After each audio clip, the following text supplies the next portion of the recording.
오늘은 마태복음 19장 20절로 34절 가지고 큰 자는 또는 첫째 되고자 하는 자는 열린 봉사자와 열린 종이 되라, 이런 주제로 말씀 나누겠습니다. 첫 번째 대지로 마태복음 19장 20절로 23절, 나의 잔과 세례를 받을 것이다. 첫 번째 20절로 21절 보겠습니다. 다 같이. 그때 제베다이오스의 아들 삶의 어머니가 그의 아들 삶과 함께 결합하여 그에게 다가와 예배하며 그의 곁에서 무언가를 요구한다. 그러자 그는 그녀에게 언급한다. 무엇을 원하느냐? 그녀가 그에게 말한다. 나의 이 두 아들 삶이 주의 나라 안에서 주의 우편에 하나 그리고 좌편에 하나가 앉게 하려고 언급하소서. 오늘 이제 예수님께서 갈릴리를 떠나서 예루살렘으로 지금 향하고 있는 상황인데 갑자기 엄마가 나타났습니다. 제베다이오스의 아들이 누구냐 하면 야고보와 요한이에요. 근데 그렇게 쓰면 될 거 아니에요. 야고보와 요한의 어미가 나타나서 이렇게 쓰면 될 걸. 제베다이오스의 아들의 어머니, 되게 복잡해요. 그렇죠? 또는 제베다이오스의 아내가 이렇게 해도 되는데 그렇게 써놨어요. 우리 개역 성경에는 이 세베대라고 돼 있어요. 세베대인데 세베대가 아니라 제베다이오스입니다. 이 제베다이오스라는 단어를 여기 써야 될 이유가 있어서 오늘 이 제베다이오스라는 이름을 언급하게 됩니다. 구약에서는 이 단어를 제베드라고 하는데 선물이라는 뜻이에요. 자바드라는 단어에서 오는데 주다, 뭔가를 수여하다, 이런 의미의 뜻을 가지고 있는 단어에서 만들어진 이름입니다. 창세기 30장 20절을 보겠습니다. 레아가 가로되 하나님이 내게 후한 선물을 주시도다. 내가 남편에게 6 아들을 낳았으니 이제는 그가 나와 함께 거하리라 하고 그 이름을 스불론이라 하였으며. 거기 선물이라는 단어가 제베드라는 단어예요. 그리고 준다는 단어가 자바드라는 동사예요. 그리고 스불론이라는 단어도 그 선물이라는 단어의 의미로 그 이름을 그렇게 지은 거예요. 스불론을 얻고 나서 하나님께서 나에게, 여호와께서 나에게 이제 6번째 선물을 줌으로 말미암아 야곱이 나를 아마 인정할 것 같다. 레아는 6을 낳았고 그리고 라헬은 2밖에 못 낳았잖아요. 그런데도 늘 뒷전이었고 그 사랑의 갈망, 갈증을 늘 느끼던 레아가 그 지은 이름이 바로 이 스불론이었던 그 아들.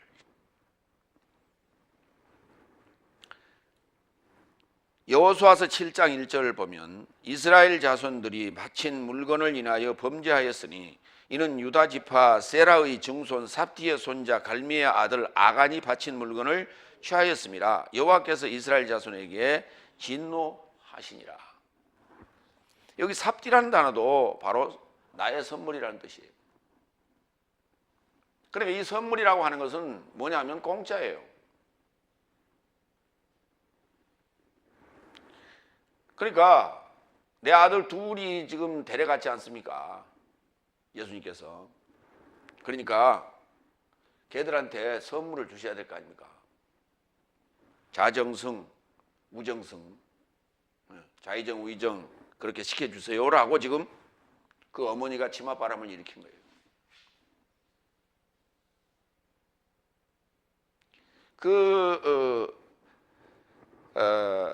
야고보와 요한의 어머니가 믿음이 있는지 없는지는, 신앙생활을 하는지 안 하는지는 지금 알 수가 없어요. 그러나 유대인이기 때문에 신앙생활은 하고 있는 자다, 우리가 이렇게 지금 짐작을 하는 거예요. 다섯째 날이라고 보는 겁니다. 그런데 여기 보면 요나서 4장 11절, 하물며 이 큰 성읍 니느웨는 좌우를 분별하지 못하는 자가 12만여 명이요. 같이 읽으세요. 가축도 많이 있나니 내가 어찌 아끼지 아니하겠느냐 하시니라. 읽는 거 잊어버렸나 봐요. 한 주 지나가지고. 그러니까 니느웨 성읍과 같은 지금 상황이 좌우를 분간하지 못하는, 천지분간을 못한다고 우리말로는 그렇게 했죠. 좌우를 분별하지 못하는, 성경에는 그렇게 썼어요. 그게 바로 지금 야고보와 요한의 어머니의 모습이다.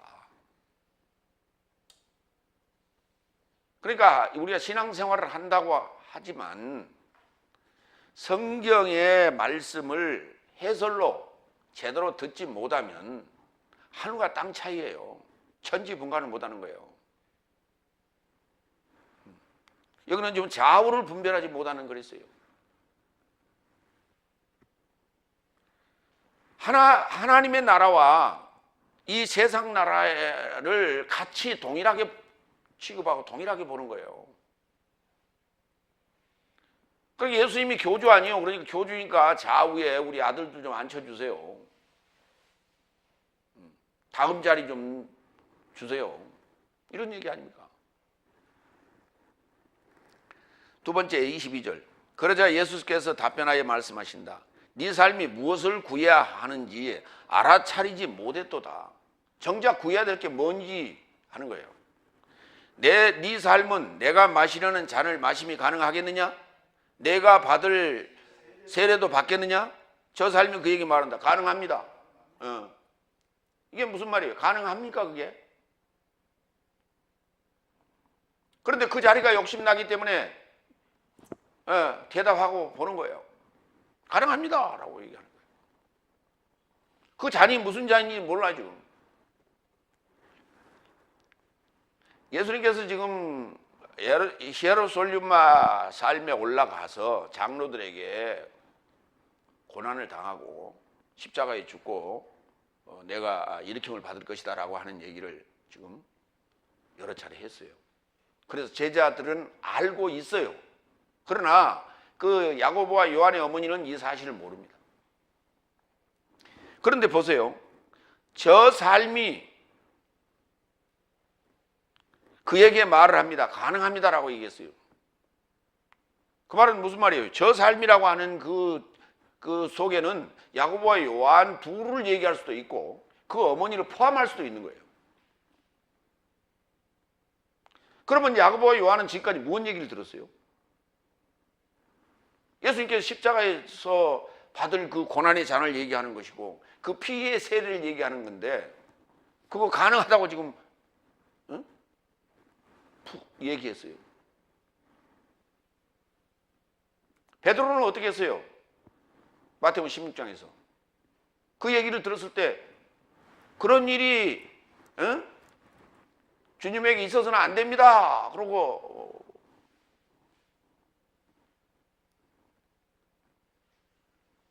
거부를 했지 않습니까?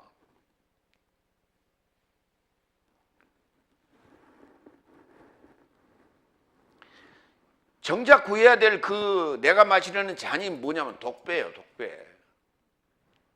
그리고 그 세례가 무슨 세례냐면 피의 세례입니다. 물 세례가 아니에요. 요한복음 19장 17절로 18절 봅니다.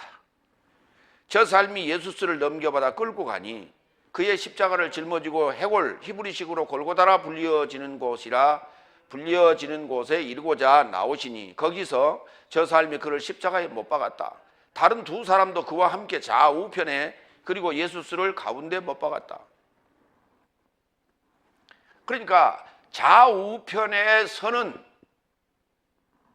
자들은 만군밖에 없어요.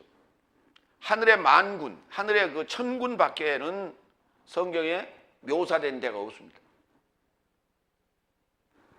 그러니까 하늘의 그 만군으로 야고보와 요한을 묘사할 수는 없잖아요. 그럼 예수님의 좌우편에 앉게 해달라고 그랬으니까 오늘 여기 지금 나오는 요한복음 19장 18절에 나오는 이 상황밖에 없어요. 이걸 지금 요구했어요. 그랬더니 가능합니다 그랬어요. 그리고 지금 요한복음 19장 밖에는 이 좌우편에 절도와 강도 얘기가 안 나옵니다. 누가복음 12장 49절 50절 세례에 관한 얘기입니다.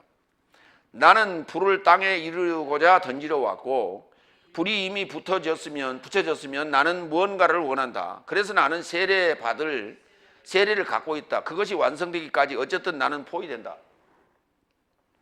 참 누가복음 12장에 보면 애매하게 얘기해서 무슨 얘기를 했는지 도대체 답답한 소리만 해놨어요. 내가 받을 세례가 있다는데 그 세례가 도대체 어떤 세례인지를 모호하게 해놨어요. 이게 피세례입니다. 십자가에서 죽으실 얘기란 말이에요. 그러면 세례라는 게 뭐냐? 물세례가 있고 피세례가 있고 성령세례가 있다는데, 그리고 불세례도 있다 하잖아요.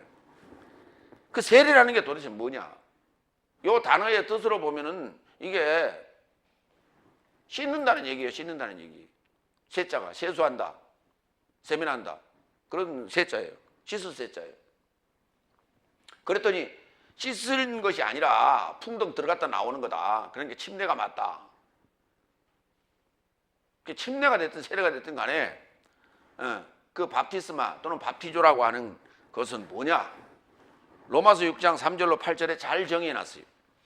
혹 내 삶이 그리스도스 예수스에 이르고자 세례받은 것은 그의 사망에 이르고자 세례받은 줄 네 삶은 알지 못하느냐.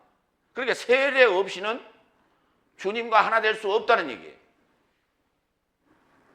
4절 그런즉 내 삶이 세례로 인하여 사망에 이르고자 그와 함께 장사되었나니. 세례라는 건 뭐라고요? 장사 지내는 거다. 장사 지내는 거예요.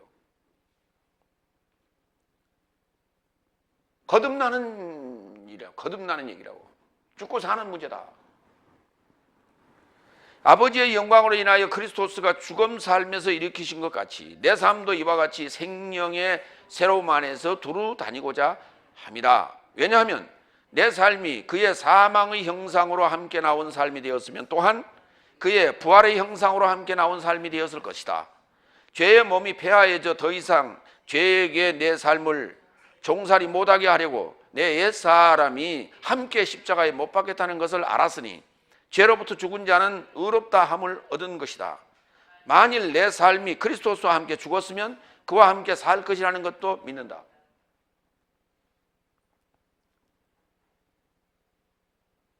그러니까 죽음과 부활을, 십자가의 죽음과 부활을 얘기하는데 그거를 세례로 얘기했어요.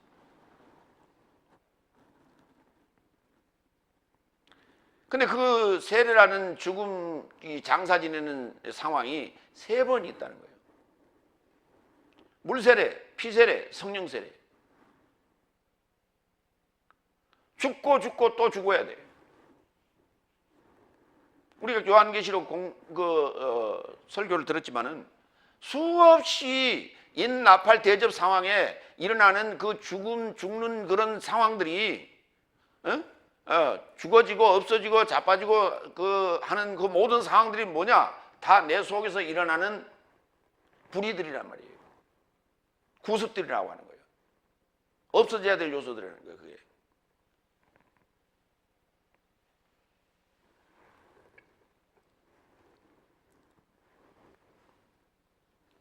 세 번째, 23절. 그리고 그가 저 삶에게 말씀하신다. 실제로 네 삶이 나의 잔을 마실 것이며 내가 받게 되는 세례를 네 삶이 받을 것이다. 그래서 나의 우편과 좌편에서 앉을 자를 내가 주지 못한다. 오히려 내 아버지에 의해 누군가에게 예비된 것이다. 그러니까 반드시 아버지께로 갈 자, 다시 말해서 구원을 얻을 자는 로마서 6장 3절로 8절 상황, 그리스도와 함께 십자가에 죽어 장사 지내는 사건이 반드시 있어야 되는데, 그것이 바로 그 잔과 세례를 받는다고 그래요. 그걸. 근데 이게 십자가의 죽음인데, 십자가의 죽음을 누군가가 자기의 의지로 자처한다고 되는 게 아니에요. 이게 자처한다고 되는 게 아니에요. 뭐라고 그랬어요? 나의 우편과 좌편에 앉을 자를 내가 주지 못한다. 그 내 권한이 아니라는 거예요, 그게. 주님과 함께 십자가의 정과 욕심을 못 박는 요 사건도 아버지가 예비해 두신 자만 가능하다는 거예요. 아버지께서 허락하시는 자만 가능하다는 거예요, 이게. 그러니까 이게 수동태적 개념이에요. 부활하는 것도 수동태적 개념이에요. 일으킴을 받는 거예요. 내가 일어나는 게 아니에요. 여기 아버지께서 예비하셨고 내가 줄 수가 없다라고 하는 이 준다라는 단어가, 이 준다라는 단어가 헬라어로는 디도미, 히브리어로는 이게 자바드예요. 아까 제베다이오스 그 얘기란 말이에요. 그 얘기. 오늘 여기 지금 요한과 야고보의 아버지 제베다이오스를 등장시킨 이유가 바로 여기 있어요. 주라는 거예요, 지금 이거. 이거 선물로 달라는 거예요, 이게. 근데 이게 선물인데 우리가 십자가에 죽을 수 있는 요 권한이 그게 선물이에요, 선물. 요게. 주님의 좌편과 우편에 앉을 수 있는 그 십자가에서 죽을 수 있는 권한이 하나님의 선물이라니까. 자바드.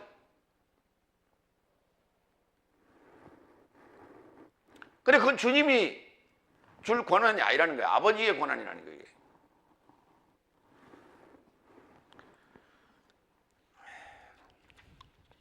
고린도전서 10장 16절도 보겠습니다. 16절 17절. 내 삶이 찬송하는 찬송의 잔은 크리스토스의 피의 교제가 아니더냐. 이걸 지금 이 잔을 이렇게 묘사했어요. 찬송의 잔이라고 해요. 그럼 여러분 찬송은 슬플 때 불러, 기쁠 때 불러.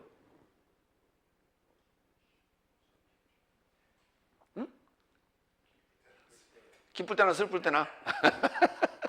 그렇지. 결혼식에도 부르고 장례식에도 부르잖아요. 근데 찬송의 잔이라는 게 이게 어쨌든 찬송을 한다는 건 뭐예요? 하나님께 기도하는 거 아닙니까? 근데 그 잔이 독배라는 거예요, 그게.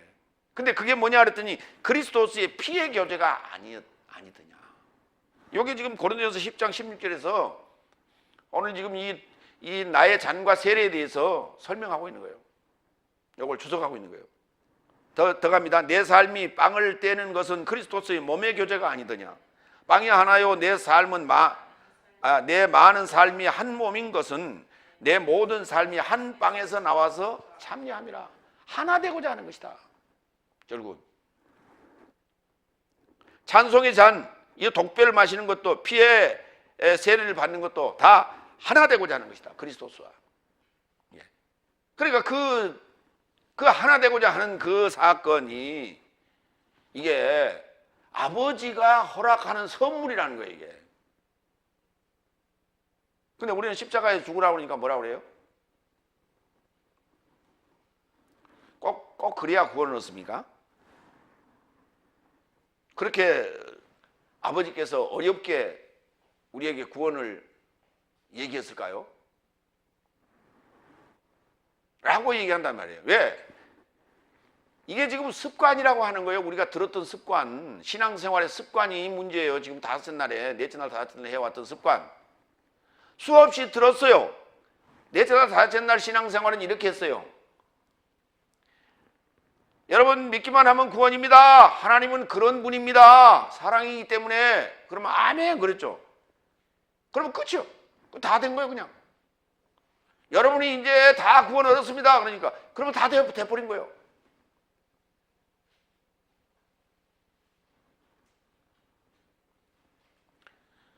그런 방법이 어디 있어? 그래서 하나님은 오래 참으세요.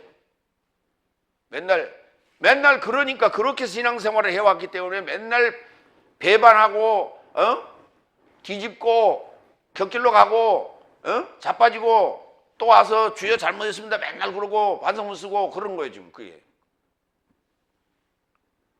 십자가에서 죽는 그 아픔과 고통을 친히 느껴봐야 다시 돌아가지 않는 거예요. 뒤로 물러서지도 않고. 근데 체험이 없어요. 그리스도와 함께 십자가에서 죽는 이 체험이 없으니까 맨날 지지리궁상이에요. 맨날 자빠지고 넘어지고 맨날 뒤로 빠지고 신앙생활 그렇게 하고 어떻게 자기 열매를 맺어낼 거예요? 자기 열매를 어떻게 맺을 거예요?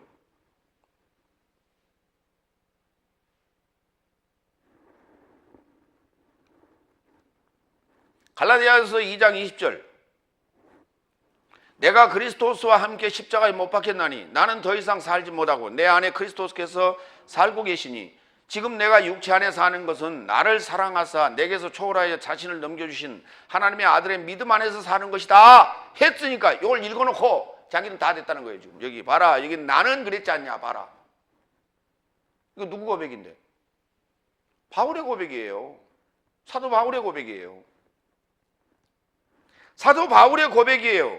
사도 바울의 고백이면 내가 이 사도 바울의 고백이 나의 고백이 되려면 사도 바울이 쓴 그 내용들을 보시라고. 로마서 누가 썼어요?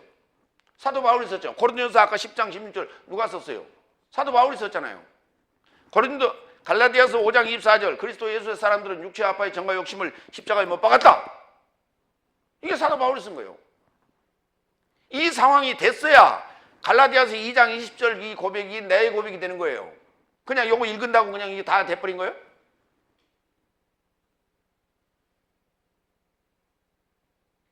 다섯 날 신앙은 그렇게 해왔다고 지금까지. 그러니까 한 번 구원을 받았으니 하나님이 나를 버리시겠냐? 그게 지금 칼빈주의 교리예요. 견인이라고 하는 견인. 한 번 이렇게 주님이 나를 불러놨으니까 더 나 버리지 않는다는 거예요.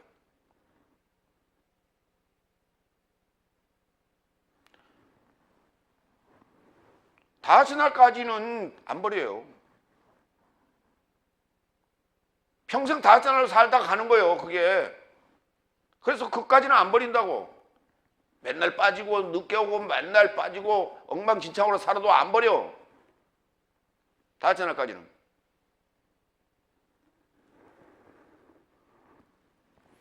그 다섯째 날까지 안 버리고 계속 그 다섯째 날에 머물게 한다는 얘기는 맨날 재수하고 있는 거예요. 맨날 재수. 응? 진학을 해야 되는데 여섯 날로 진학해야 되는데 진학을 못하고 맨날 주저앉고 맨날 재수하고 있어요. 거기서.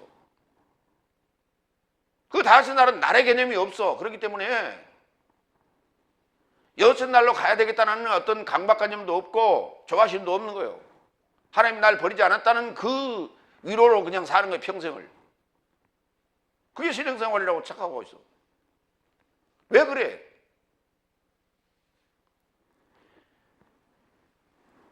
교회 운영을 위해서 그냥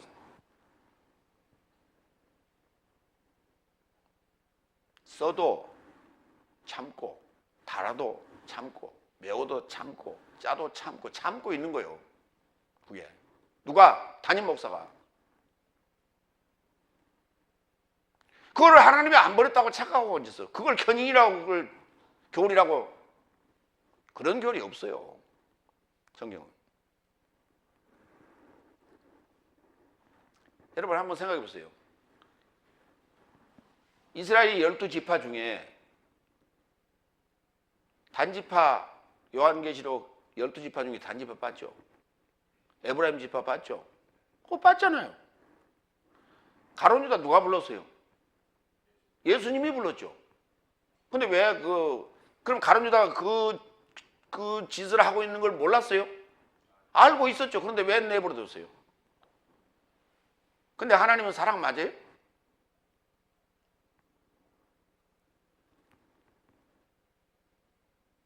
그거 타일러서 데리고 갔어야 되는 거 아니에요? 구원 받게끔. 하나님께서 그건 예비되어 있었다니까. 그걸 예수를 온전 30년에 팔으라고. 그래야 일이 이루어지는 거예요. 그게. 견인한 그 교리는 안 맞는 교리예요. 왜? 근데 왜 그런 소리를 자꾸 해요, 목사들이? 응? 첫째, 나는 신학을 했다라고 하는 표시하는 거예요. 성도들은 몰라 견인이 뭔 말인지. 그게 견인이 뭐예요? 뭐 할 때 우리가 견인이라는 단어 써?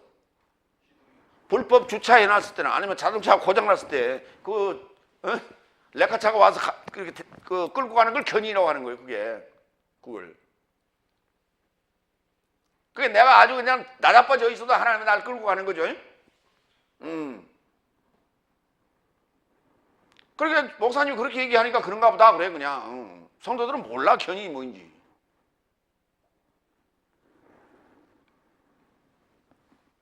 두 번째, 그렇게 해야 몇 주 빠지고 또 나오죠. 그래야 될 거 아니에요. 나는 견인돼 있으니까. 오늘은 또 하나님이 야 가자 그런가 보다. 그러고 또 이제 그러고 나와. 그렇죠.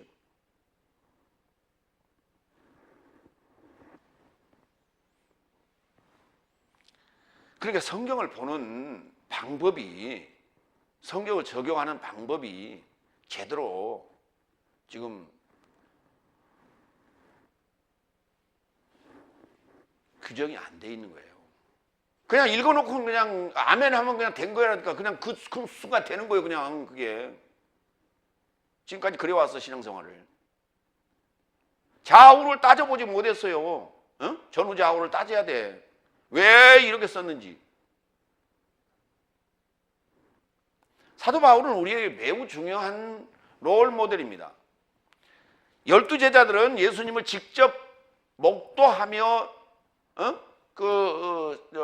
공생의 기간 동안 직접 목도했지만 사도 바울은 그 공생의 동안에 목도하지 못했어요. 다메섹에서 부활의 주님을 만났단 말이에요. 그렇죠? 그러니까 오늘 우리는 오늘 사는 우리에게 상황은 바울하고 똑같단 말이에요. 그렇잖아요. 그렇기 때문에 바울이 우리의 롤모델이 되는 거예요. 그렇기 때문에 바울이 쓰는 이 내용은, 바울 서신들은 우리의 굉장히 중요한 지침이에요. 이게 신앙의 지침. 근데 다 필요 없는 거예요. 이런 거 장사 지내는 거, 뭐 십자가에 죽는 거 이런 거 싹 빼버려요. 싹 빼버리고 뭐만 믿음으로 구원하는 거고 이신득이 이신칭이 이런 얘기만 하고 하냐고. 말 같지도 않은 소리. 두 번째로 갑니다. 마태복음 19장 24절로 28절. 큰 자 또는 첫째가 되기를 원한다면, 오늘 지금 여기 와서 제베다이오스의 아내가 와서 야고보와 요한의 어머니가 와서 부탁한 게 그거예요. 큰 자 또는 첫째 자리에 주세요. 이런 얘기를 했겠죠. 치맛바람. 그때도 치맛바람이 있었어. 네 번째 24절 25절. 그리고 열 삶이 두 형제 삶에 관해 듣고 분개하였다. 그렇죠. 분개할 수밖에 없지. 야, 너는 인마 네 어머니까지 막 동원시켜가지고 예수님한테 와서 그렇게 부탁하고 그러냐. 이렇게 됐겠죠. 그러자 예수께서 저 삶을 초청하여 언급하셨다. 열국 삶의 통치자 삶이 저 삶의 주인 행세하고 대인 삶이 저 삶의 권세 부리는 것을 네 삶은 알아보았도다. 그 원인이 이것 때문이다 그 말이에요. 열국 삶과 하나님 나라를 같이 봤다는 거예요. 같을 것이다라고 생각을 했어요. 우리 지금 천국에 대해서 그렇게 설교해야 안 해요? 예?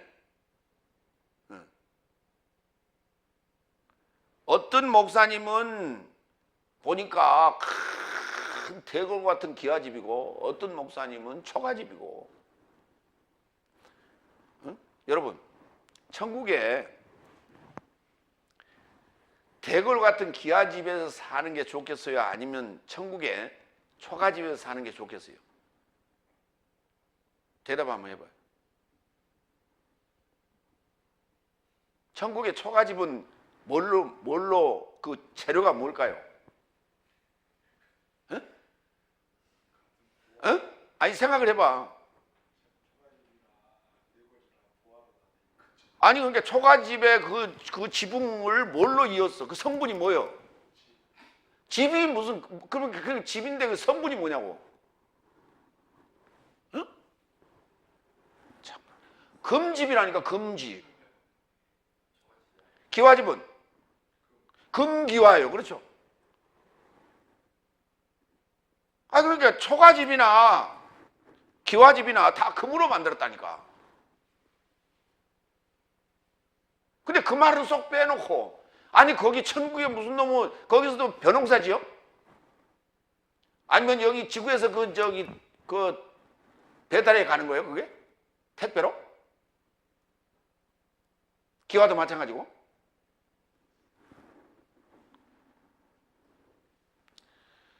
그걸 설교라고 하고 자빠졌고 있어요.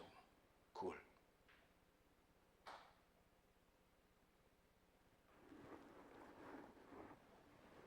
그러니 오늘 이 야고보와 요한의 어머니가 그런 얘기를 안 하겠어요?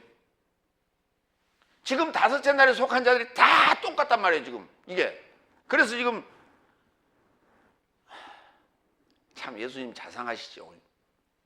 지금 어디로 올라가고 계셔요? 히에로솔리마에 지금 뭐하러 가는 거예요? 고난받고 십자가에 죽으시 골고다의 언덕을 향해서 가고 계시는 거예요. 지금 그걸 죽음을 앞두고. 그런데 이 상황을 지금 연출하고 계시는 거예요. 이 상황을. 제베다이오스의 아내를 등장시켜가지고 다섯째 날에 생각하는 지금 하늘나라에 대한, 하나님 나라에 대한, 하늘 삶의 나라에 대한 사고방식을 지금 재방송하고 있는 거예요. 지금 재생시키고 있는 거예요.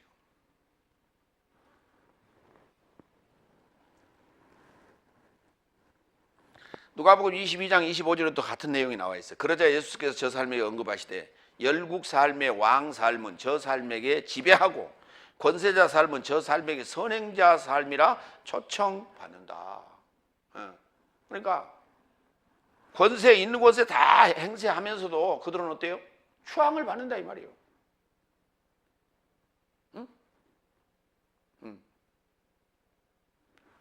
소위 이걸 갑질이라고 하죠. 갑질.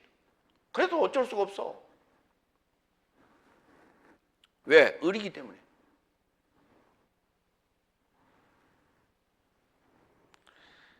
하나님 나라, 다시 말해서 하늘 삶의 나라에서는 그런 게 없어요. 거기는 절대법이 존재하기 때문에 그렇습니다. 세상은 상대법이에요. 그러니까 상대적 눈으로 그렇게 하늘 삶의 나라를 바라보지 말라는 얘기입니다. 그런 얘기가 아니고 전혀 다른 얘기라는 거예요. 지금 나라라는 단어가 들어갔다고 같은 개념이 아니라는 거예요. 여태까지 지금 나라의 복음에 대해서 설명해 왔죠. 제가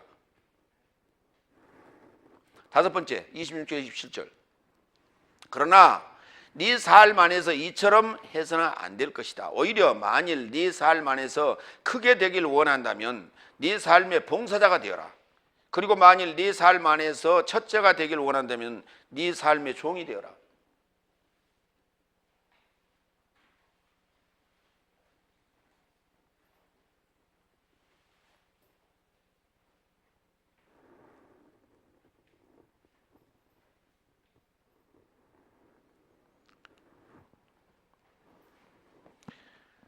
봉사자가 큰 자요? 응? 작은 자요?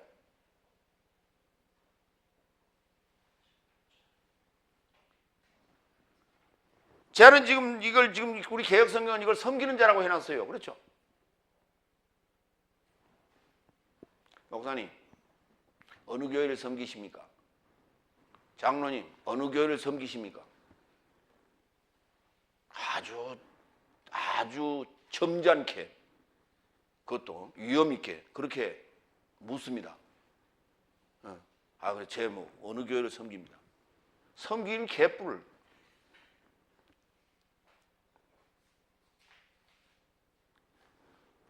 습관이 아주 못돼 처먹었어요. 목사 될 자들이.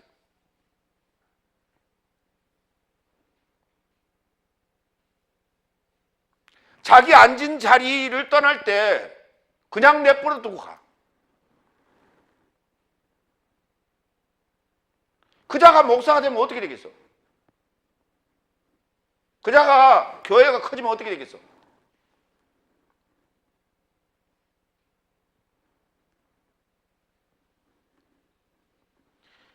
지금 장의자는 뺐다 박았다 하는 의자가 아니에요. 그렇죠?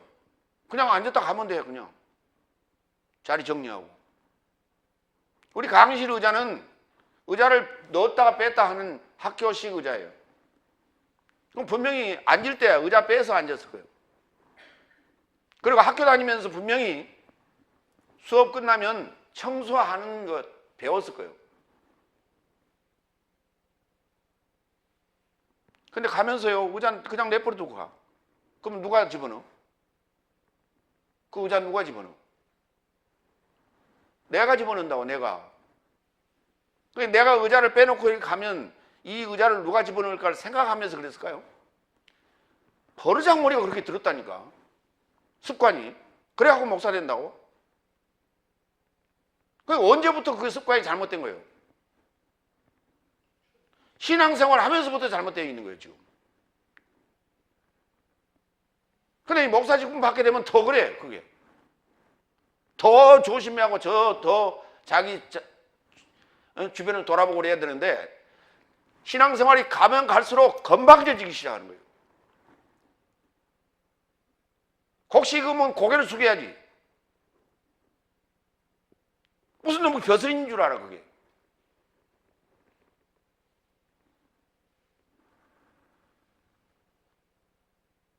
예수님께서 이런 식으로 얘기를 하는 거예요, 지금 이게. 글로 써놔서 그렇지. 나처럼 얘기하는 거예요, 지금 이게. 알고 있고 보고 있기 때문에, 봤기 때문에 하는 소리예요, 이게. 이 소리를. 괜히 한 소리가 아니에요, 그냥.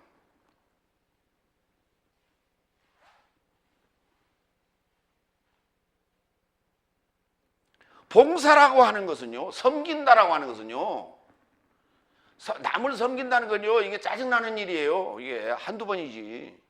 응? 근데 봉사라고 하는 것은요, 기쁨이 있는 거예요. 기쁨이.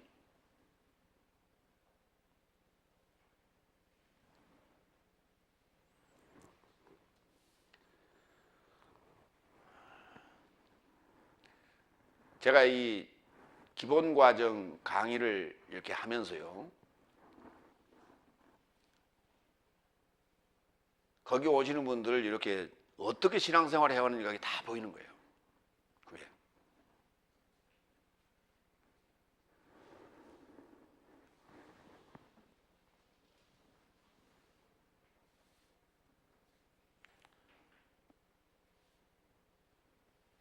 그러니까 이게 지금 다섯째 날에 속한 자가 여섯째 날에 들어오는 그런 공부인데 그렇게 설명을 다 해줬는데도 그러고 다녀요.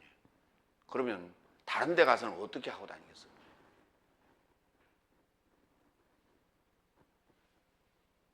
불을 보듯 뻔한 거예요. 그런 자들이 교회가 커지면 교회 무리를 일으키는 거예요. 그래서 당연히 그런 거예요. 그게. 요즘 미투 운동이 일어나고 있고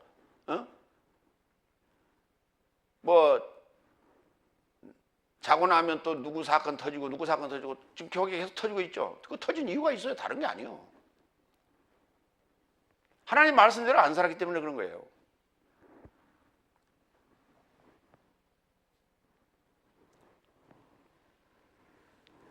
무조건 큰 자 되려고, 무조건 첫째가 되고자 하는 이것만 있었어요. 이것만.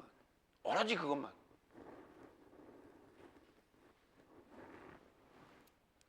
마태복음 23장 10절로 12절 봅니다. 네 삶이 지도자라 초청받아서도 안 된다. 바로 요놈의 지도자, 요거. 뭐 좀 한다는 거예요. 요거 문제예요.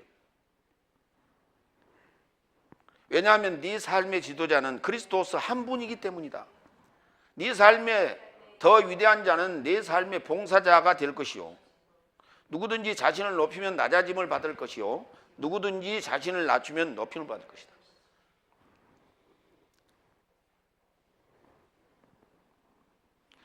요 며칠 전에 뉴스에 나온 귀신론 그 김기동 목사 베레 아카데미에서 수차례 얘기했어요.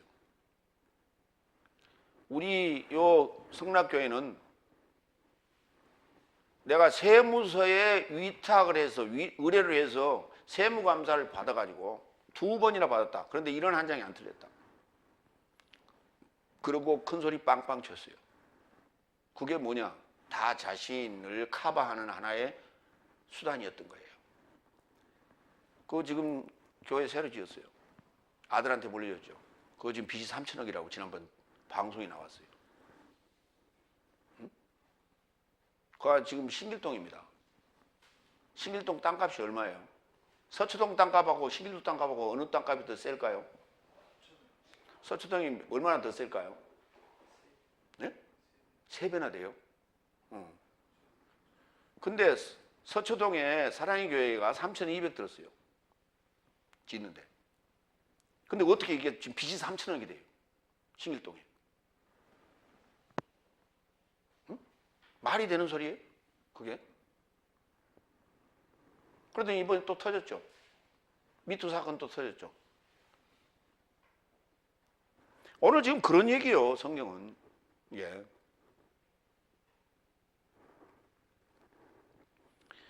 이게 바늘 도둑이 소도둑 된다는 거예요. 응? 바늘 도둑이 소도둑 된다는 거예요. 특히 한국이나 동남아시아 지역은 이 신앙인들이 철저할 필요가 있는 거예요. 자기 스스로가 자신을 그렇게 말씀대로 철저할 필요가 있어. 근데 특히 한국이나 중국 사람들은 굉장히 이렇게 느슨해. 그게 도덕적으로 느슨해. 그러니까 무슨 얘기냐면 지난번 어느 방송에 보니까 이런 얘기 하더라고. 남자들이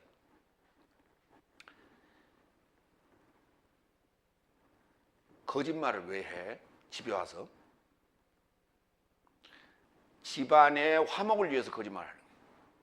어디 갔다 왔어? 요 앞에 참 커피집에 갔다 왔다. 다른 집에 갔다 왔으면서도 그렇게 얘기하는 거야. 응? 그러니까 미국 호주인가 그 친구예요. 그 방송인이 하는 얘기가 우리는 거짓말 안 해요. 난. 왜냐하면 다른 데 갔다 왔으면서 커피집에 갔다 왔다 그러면 그럼 거기서 뭐 마셨어요? 그럼 또 거짓말 또 해야 되잖아. 저기 가서 술 마시고 왔는데 커피 마셨다고 거짓말 해야 되잖아. 그러니까 거짓말이 거짓말을 놓고 거짓말이 거짓말을 낳게 되는 거다 이게. 그랬더니 그걸 왜 물어? 그냥 물어서는 안 된대. 자기가 그렇게 해도 알면서도 그러니까 부인은 그렇게 물어서는 안 된다는 거예요. 그래서 가정의 평화를 위해서 그 선의의 거짓말을 한다는 거예요. 이게 지금 우리 동양 의식, 우리나라의 의식 구조와 서양 의식 구조의 차이예요. 이게 의식 구조부터 고쳐야 돼. 이게. 그러니까 안 믿는 사람들에게 그걸 요구할 수는 없어. 그러나 우리 믿는 자들이라면 고쳐야 되는 거예요. 그런데 이거 강대상에 있는 양반이 그 모양인데 그 설교가 전부 그런 식으로 나가는 거야. 그러니 성도들이 어떻게 똑같이 그렇게. 그러니 거기서 목사가 됐으면 어떻게 돼? 똑같은 그런 짓을 하는 거예요. 그게. 그러면서도 그게 지금 내가 지금 그런 사람이라는 걸 본인들이 의식을 하지 못합니다.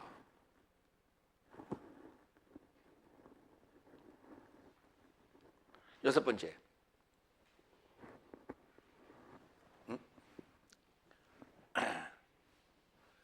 마태복음 24장 45절 읽었습니까? 그런즉 때 안에서 저 삶에게 먹을 것을 나누어 줄 그의 봉사자로 그의 주인이 세웠으니 충성스럽고 슬기로운 종이 누구겠느냐? 그 종은 행복하도다. 그의 주인이 이르러 이렇게 행하는 종을 찾을 것이다. 그러니까 바울도 자신을 종이라고 했죠. 그렇죠? 네. 우리 목회자들 보면 거의 다 내가 그리스도의 종, 하나님의 종 이렇게 얘기하죠. 그랬더니 이제 그 그리스도의 종, 하나님의 종을 부를 때 이렇게 돼. 하나님의 종님 그러고 불러.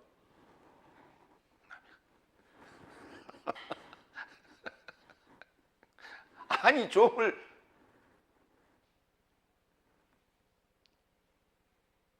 왜 종님이라고 불러? 목사님이라고 부르지.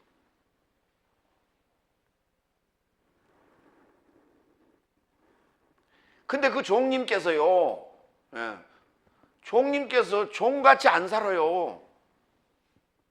큰 자같이 살아요. 잘난 자처럼 살아요. 대통령처럼 살아. 종님이. 예. 그러니 어떻게 종님이라고 부를 수밖에 없지. 그래서 예수님 뭐라고 그랬어요? 고자가 돼야 된다. 내시가 돼야 된다. 라고 얘기한 거예요.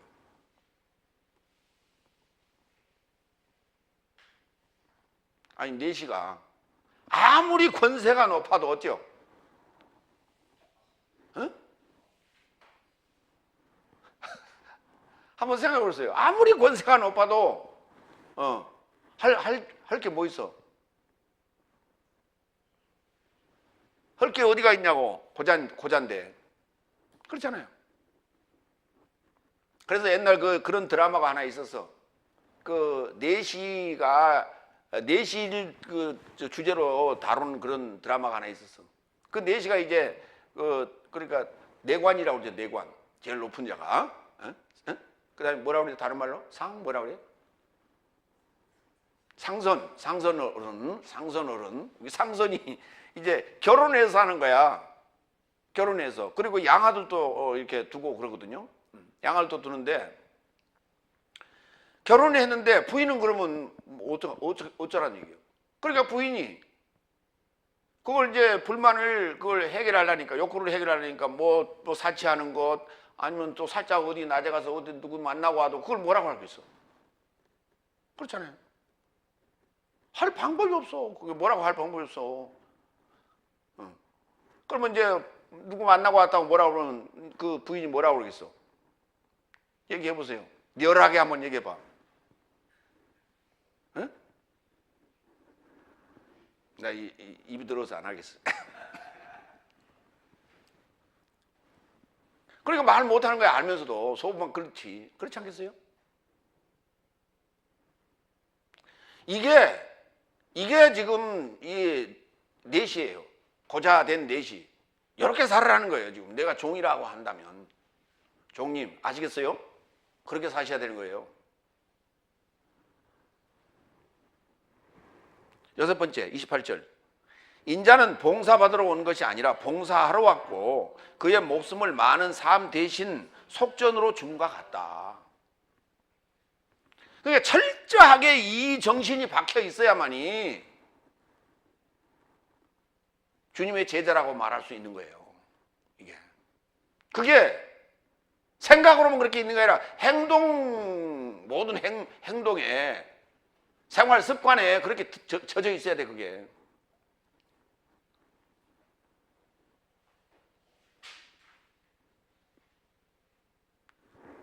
그러니까 이제 우리 목사님은 그냥 다 하셔. 그냥 다 하셔. 청소도 다 하시고 의자도 다 넣으시고 맨날.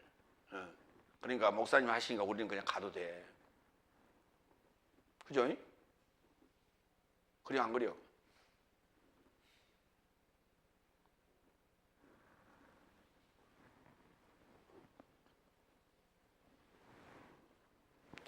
요한복음 13장 14절로 17절. 예수님께서 친히 봉사자의 삶을 사신 대목이에요. 그런즉 내가 주와 선생으로서 네 삶 발을 씻겼으니 네 삶도 서로 삶의 발을 씻길 빚을 진 것이다. 보세요. 왜냐하면 내가 네 삶에게 행한 것 같이 네 삶도 행하게 하려고 표본을 준 것이다. 우리는 요 대목에만 지금 초점을 맞춰요. 그렇죠? 어? 이게 예수님의 삶이었다니까. 그리고 삶의 극치예요. 여기는 이 대목은. 지금까지 그렇게 살아오셨어. 그렇게 안 살다가 그날만 그렇게 한 게 아니고. 장로님들 아시겠어요? 뭐 세족식 한다고 이게 뭐 좀 발 좀 씻어줬다고 그냥 아이고. 그런 거 아니라니까. 그런 얘기 아니요. 물 떠다 놓고 발 씻어주는 얘기가 아니라고. 교육시키는 거예요. 그래서 완전히 때를 베끼는 거예요. 지금 하나님 말씀으로, 해설로, 설교로 때를 베껴주는 얘기지, 그게 무슨 너 발 씻는 얘기라고 맨날 물 떠다 놓고 발 씻고.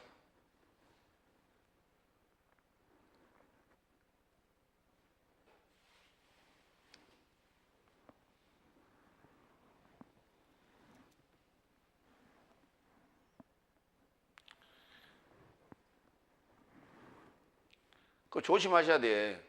장로님들 세족식 한다고. 응? 그 미투 운동에 걸릴 수 있어. 무슨 말인지 알겠어요? 16절, 내가 진실로 진실로 내 삶에게 말한다. 종은 그의 주인보다 위대하지 못하고 사도는 그를 보낸 자보다 위대하지 못하다. 그렇죠. 네 삶이 이런 삶을 알아차리고 그런 삶을 행한다면 행복한 삶이다.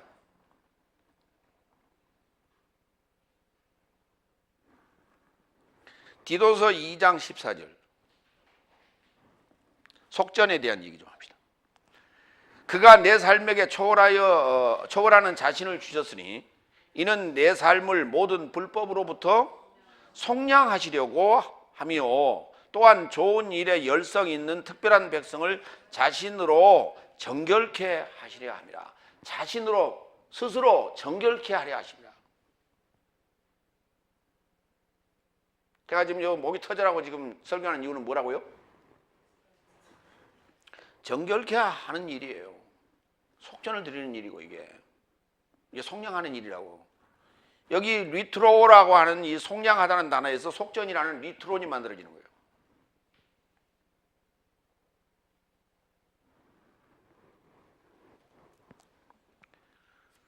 예수님께서는 이렇게 봉사하시고 목숨을 대속물로, 속전으로 주려고 한 것 같다라고 말씀하셨어요. 그리고 이제 상황이 이제 다른 사건으로 넘어갑니다.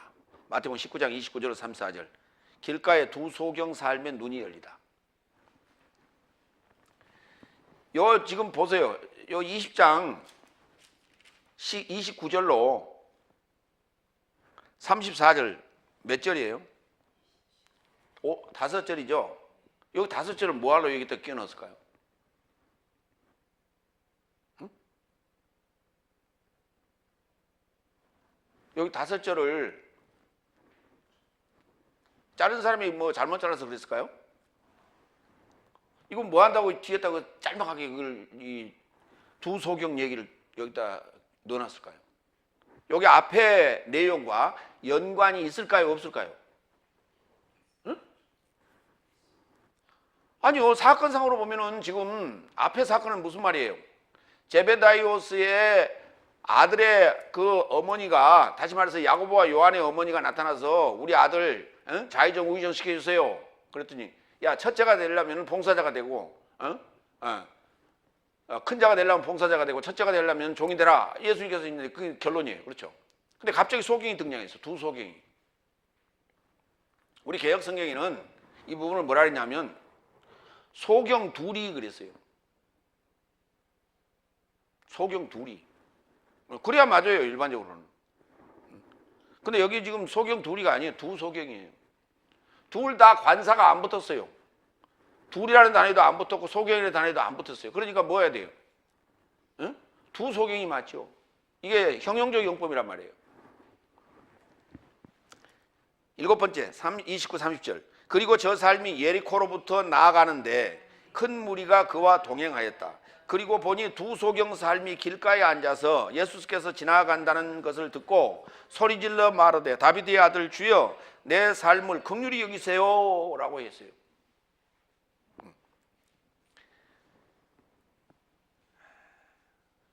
여기 여리고라고 하는 단어는 그 예리코가 여리고입니다. 히에리코, 다 같이 히에리코.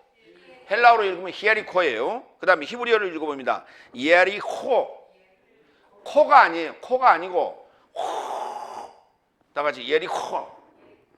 코가 아니라니까. 호도 아니고 코도 아니고 그 중간에 발음이라고. 예리코 다 같이. 이게 어디서 왔냐? 루아흐라는 영이라는 단어에서 왔어요. 영 또는 불다. 그러니까 예리코는 뭐냐면 그의 영감 그런 뜻이에요. 어떤 영감 이게 여기서 영감을 얻어야 돼. 우리는 여리고에서 여리고 하면 뭐가 떠올라요, 여러분? 응? 응? 여리고 하면 뭐가 떠올라?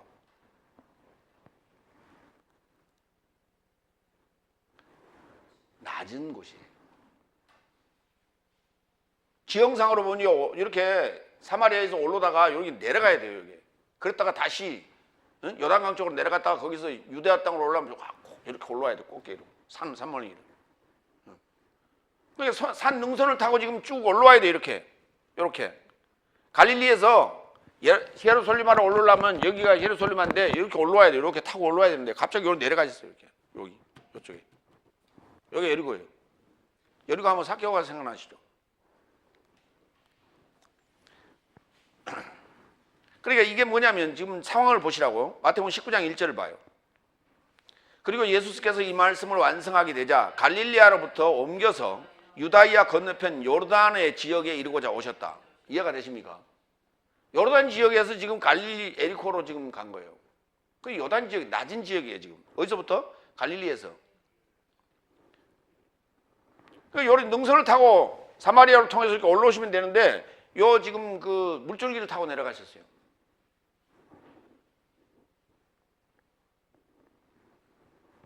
근데 문제는 그 가고자 하는 목적지가 어디라고요?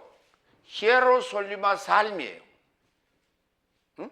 마태복음에 예루살렘을 우리 개혁성경은 다 예루살렘으로 번역했는데 마태복음에는 예루살렘이라 번역되는 딱 두 번 했어요. 한 구절에. 어디? 마태복음 23장 끝이죠. 예루살렘아 예루살렘아 하던데요. 예수님께서 그 감람산에서 예루살렘을 쳐다보면서 예루살렘아 예루살렘아 그리고 하셨던 대목 딱 거기만 예루살렘이에요. 나머지는 다 올 뭐라고요? 히에로솔리마 삶이에요. 복수예요. 여러분 예루살렘이 복수예요. 예루살렘이 히에로솔리마 삶이면 히에로솔리마 들 그러고 번역할 거예요?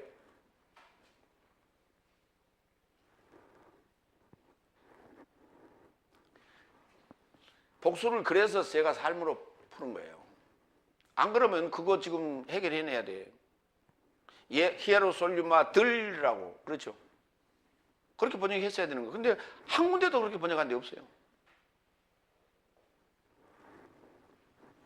길가에 두 소경 삶이 다비드의 아들 주여라고 소리쳤다니까.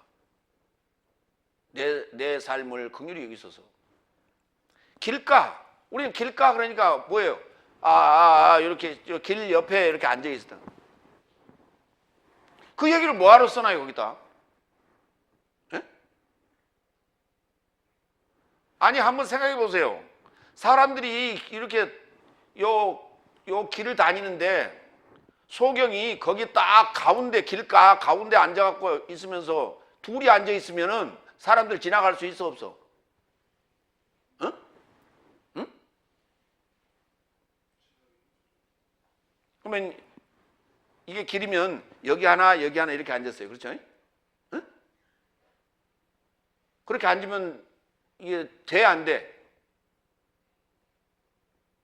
여기 하나 앉아 있으면 돼 안 돼? 이쪽으로 사람들이 가면 이 첫 번째 사람한테 딱 주고 할 거 아니에요, 그렇죠? 그 다음에 오는 사람은 두 번째 사람한테 이렇게 딱 주고 갑니까? 그리고 양쪽에 이렇게 있어야 돼, 이렇게 비슷하게, 그렇죠? 여기 한 사람, 여기 한 사람, 그렇죠? 그렇게 앉아 있으면요, 지나가면서 욕 태백이라고 먹는다고. 아니 왜 거기 둘이 있어? 한 사람은 다른 데로 가든지 그래야지. 그렇잖아요.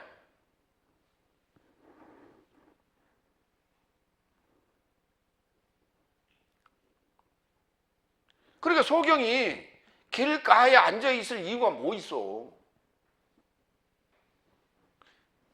오늘 예수님이 그리 지나간다는 소리를 듣고 미리 가서 앉아 있었던 거예요?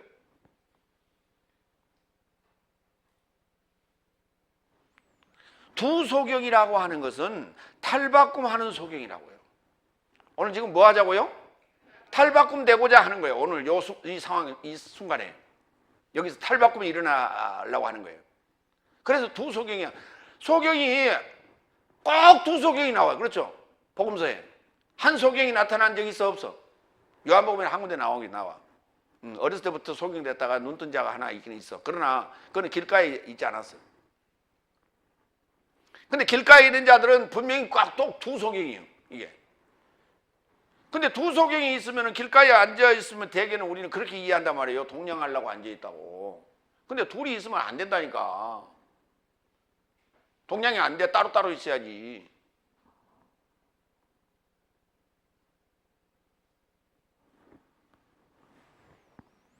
길가가 어디냐? 내가 예수님 뭐라 했어요? 나는 길이요 진리요 생명이라고 그랬죠. 그러니까 예수님 그 방법론 옆에 있는 거예요. 방법론 가까이에 있는 거예요, 지금. 이게. 길가 그러니까 신장로 길만 생각하는 거예요, 이게. 응? 예수님이 신장로예요? 내가 길이요 그랬으니까? 두 소경이란 말이 글쎄 소경이 둘이란 말이 아니란 말이에요, 이게. 탈바꿈하는 소경이라고. 그러면 소경이 탈바꿈하면 뭐가 되는 거예요? 눈 뜨는 얘기지. 요한복음 9장 39절로 41절. 여기는 소경이 한 사람 나와요. 그렇죠? 어렸을 때부터 소경 되었다가 눈 뜬 자예요. 그 내용인데 예수께서 언급하시되 판결에 이르고자 내가 이 세상에 이르고자 왔으니 이 세상에 뭐하러 왔다고요? 판결하러 오시다고. 보지 못하는 삶은 보게 하고 보는 삶은 소경되게 하려 함이라. 하하. 여러분 멀쩡하게 눈 뜬 자가 소경된 대목이 있어 없어? 성경에? 네? 없다고요. 그러면 소경이 눈 뜬 얘기는 있죠?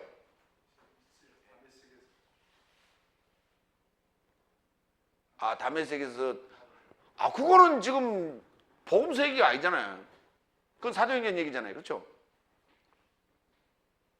그러니까 복음서 안에서 찾아보시라니까. 복음서 안에서 소경이 눈 뜬 얘기는 나오죠. 근데 눈 뜬 자가 소경된 얘기는 참 그걸 찾아내야 돼요. 그걸. 이제 더 읽어봐요. 40절. 바리새인 삶에서 나서 그와 함께 있던 삶이 이 말씀을 듣고 그에게 언급하되 내 삶도 소경 아닌가 그랬다니까 바리새인이. 그러니까 예수께서 저 삶에게 언급하시되 만일 네 삶이 소경이었으면 죄를 갖지 않겠으나 그러나 지금 네 삶이 본다고 말한다. 그런즉 네 삶에 죄가 머물러 있도다.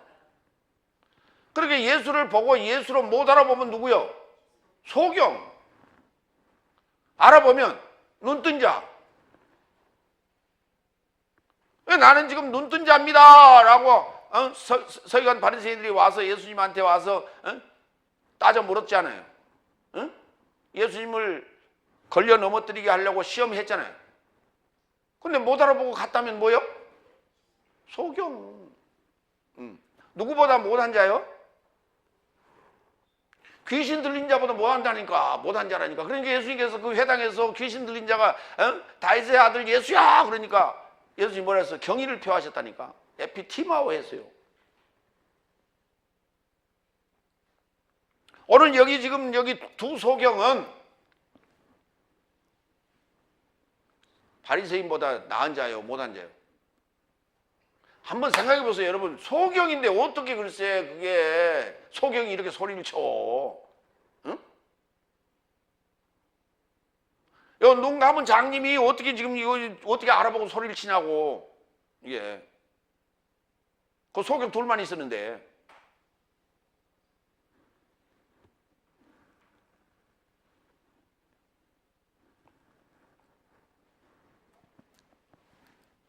여덟 번째 31절로 34절. 그러자 무리가 저 삶에게 침묵하게 하려고 경의를 표했. 또 여기 경의 어떤 경의?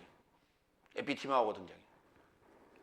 그러나 저 삶이 더욱 소리 지르며 말하되 다윗의 아들 주여 내 삶을 긍휼히 여기세요. 그리고 예수께서 저 삶을 불러 세우고 언급하셨다. 내가 네 삶에게 무엇을 하기를 원하느냐. 저 삶이 그에게 말한다. 주여 내 삶의 눈 삶이 열려지길 원합니다. 그러자 예수께서 불쌍히 여기시고 저 삶의 눈 삶에 만지셨다. 그리고 곧장 저 삶의 눈이 쳐다보았다. 그리고 저 삶이 그와 동행하였다.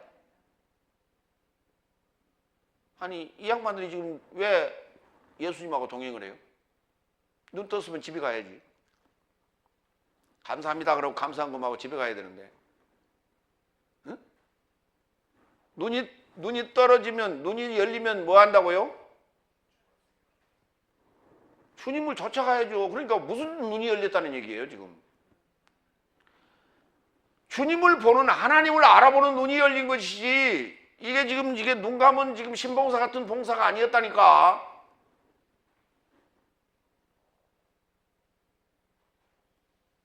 우리는 성경을 보면서 지금까지 소경이 눈뜬 얘기는 얘기했는데 멀쩡한 애가 지금 소경되는 얘기는 한 번도 얘기한 적이 없어.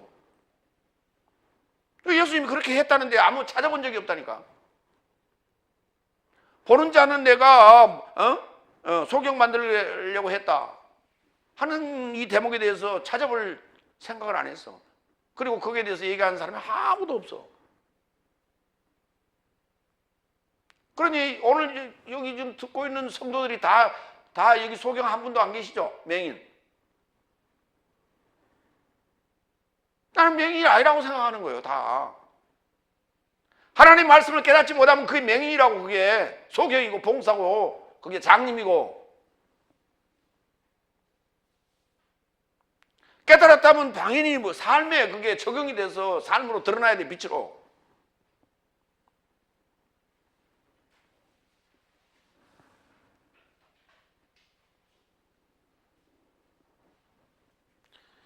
본이 돼야 돼요, 본이.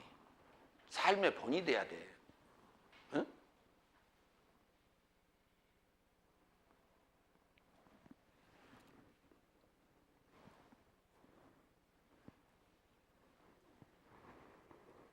오늘 여기 지금 이 두 소경을 등장시킨 이유는 지금 제자들이 아직도 지금 눈이 반도 안 띄었어요.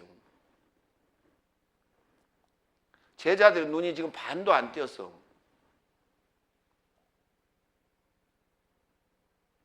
그 독배를 마셔야 된다.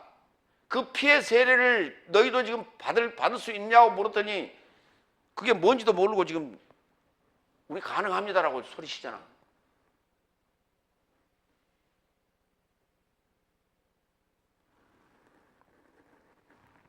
오늘 지금 제자들이 지금 아직 소경이에요. 눈이 덜 떨어졌어 지금. 그래서 오늘 제베다이오스의 아내를 등장을 시킨 거예요.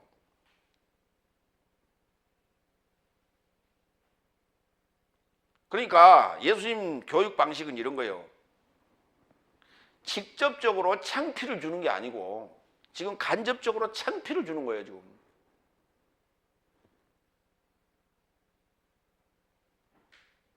사건이 다른 사건이에요 지금, 두 사건은. 그런데 두 소경을 등장시켜가지고 완전히 제자들과 요한의 어머니를 지금 소경을 만들어버린 거예요.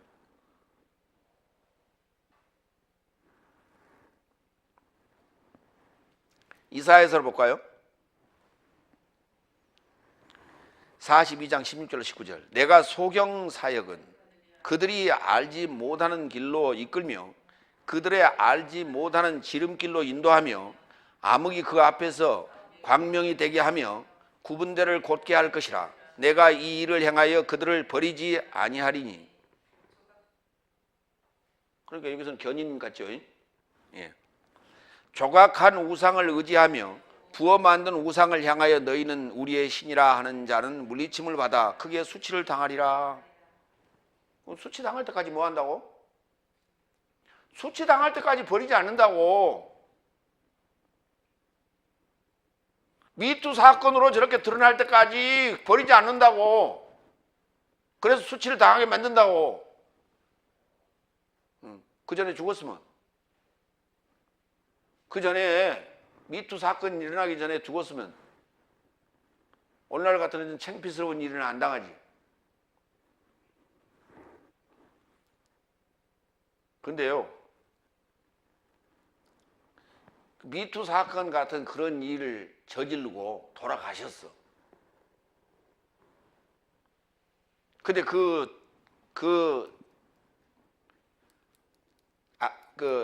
자매를 자기 아내로 삼은 목회자가 한 분이 있었어요.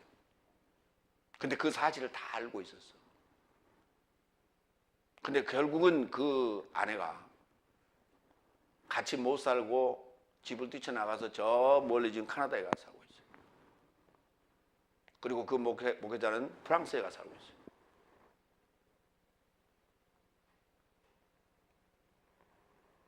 근데 그 돌아가신 목사님 아들이 지금 목사가 돼 있어요. 그리고 그 딸은 화가가 돼가지고 지금 프랑스에 또 와 있어요. 그걸 다 알고 있었는데 그 돌아가신 목사님이 심우하던 교회에서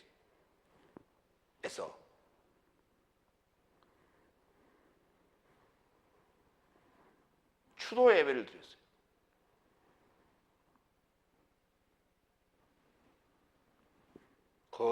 거창하게. 그 사실을 알게 됐어요. 그래갖고는 페이스북에다 쫙 열받아가지고 막.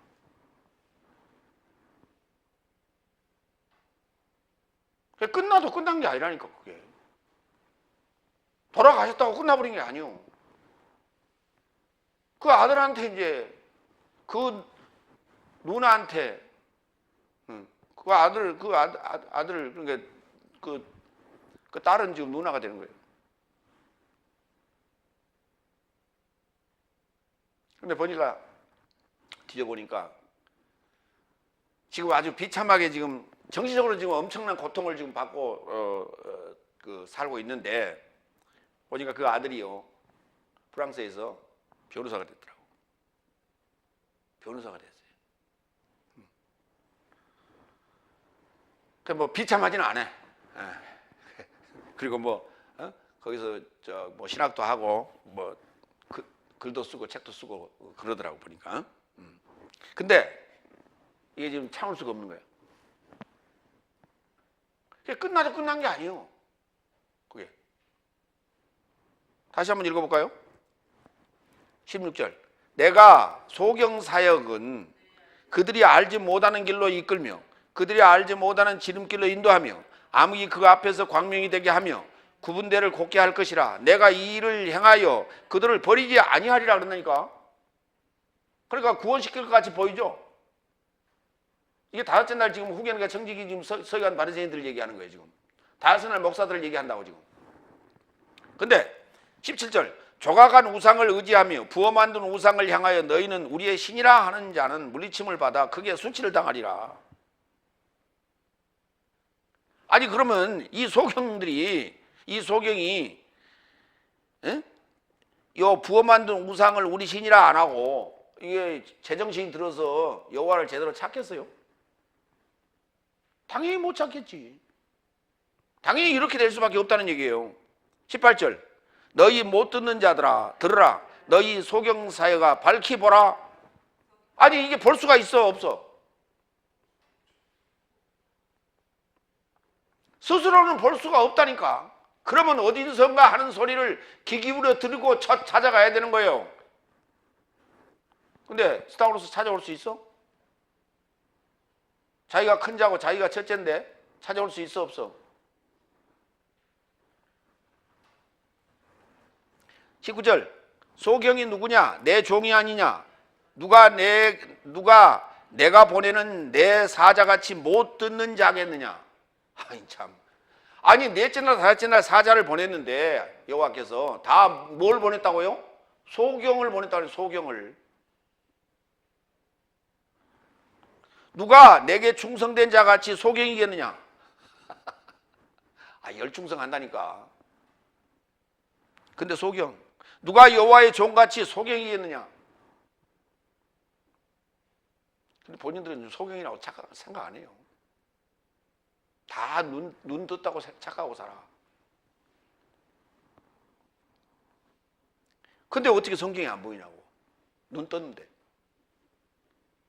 성경이 안 보인다는 얘기는 하나님이 안 보인다는 얘기예요. 하나님 못 만났다는 얘기예요. 예수님 못 만났다는 얘기예요. 근데 자기는 만났대. 우겨.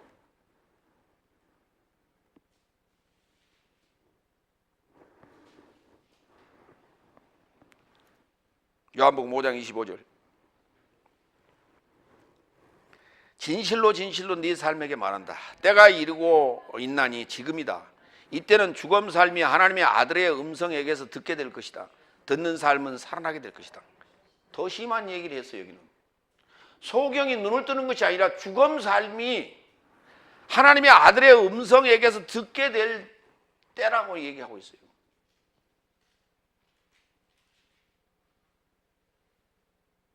하나님이 아버지께서 지금 허락하지 않으면 이거 가능한 일이 아니라니까요. 아버지가 허락하지 않으면 죽은 삶이 죽음 시체가 어떻게 하나님의 음성을 들어? 예, 들을 수가 없어요.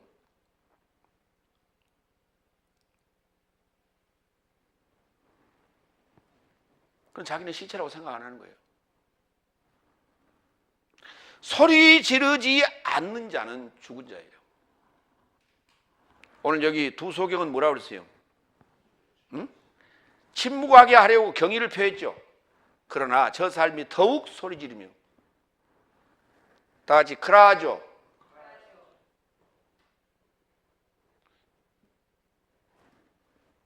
그라제하고 비슷하죠. 소리 질러야 돼요. 소리 지른다는 얘기는 무슨 말이에요? 창피, 나의 어떤 명예, 나의 권위, 나의 체면 있다고 지금 이거 필요 없는 거예요. 다 버려야 되는 거예요. 응? 그러니까 선무당에 사람 잡는다고 어접전한 프로필이 사람을 그렇게 만드는 거예요. 그 어접전한 프로필 때문에 못 오는 거예요. 그래서 제가요, 우리 홈페이지에 내가 프로필을 그래서 안 올려놨어요. 왜? 그렇게 오시려고 하는 분들 그 프라이버시 때문에 프라이버시를 내가 건드리지 않으려고 내 프로필 안 올려놨어요.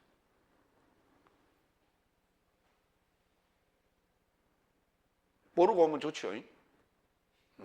알고 오면 알면 올 수 있어 없어? 더 못 오겠지, 그렇죠?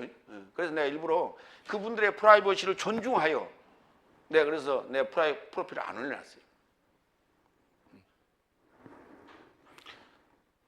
예수님도 자신의 프로필을 안 올려놨죠. 그래서 나도 프로필 안 올려놨어요. 프로필 올려놓으면 기절할게요. 마무리합니다.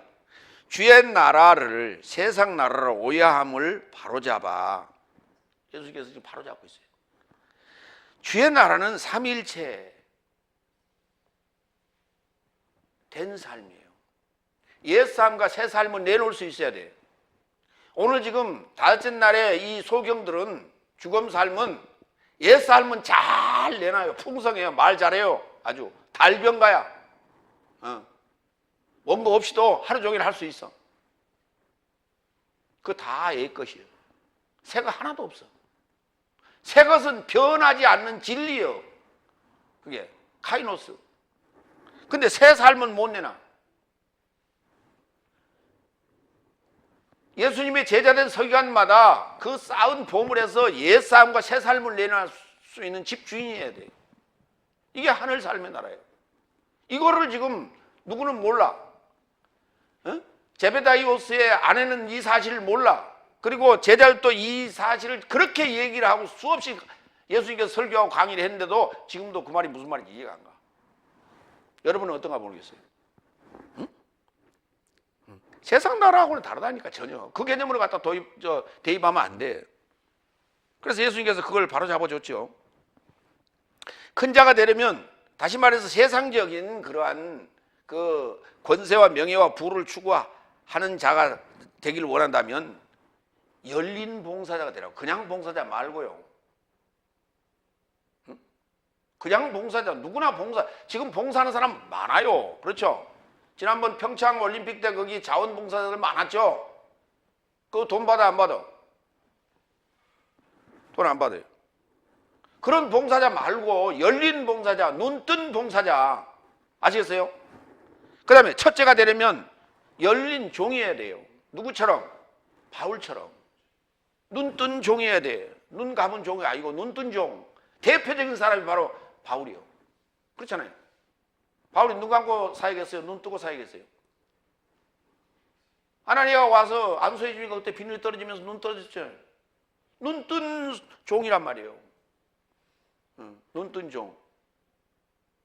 그래서 바울을 부를 때 그렇게 불러야 돼. 종님. 그리고 다른 분들을 보고 그렇게 부르는 게 아니고. 소경 살며 눈을 밝히 뜨라고요. 밝히 보라고요. 아무리 설교한들 뭔 소용이 있어. 하나님께서 그걸 열어주지 않으면 무슨 말이야? 말짱황이요. 기도하세요. 내가 하면 힘들어. 성령께서 나를 끌고 가셔야 쉬워요. 근데 내가 하려고 하니까 지겨워. 신앙생활 자체가 힘들어. 여러분 안 그래요? 잘 오늘 가서 좀 생각을 해보세요. 나는 지금 눈을 떴나 눈을 감았나? 나는 지금 내가 억지로 지금 신앙생활을 하고 있나? 하나님이 나를 끌고 가고 계신가? 좀 생각 좀 해봐요. 그냥 살지 말고 기도하겠습니다.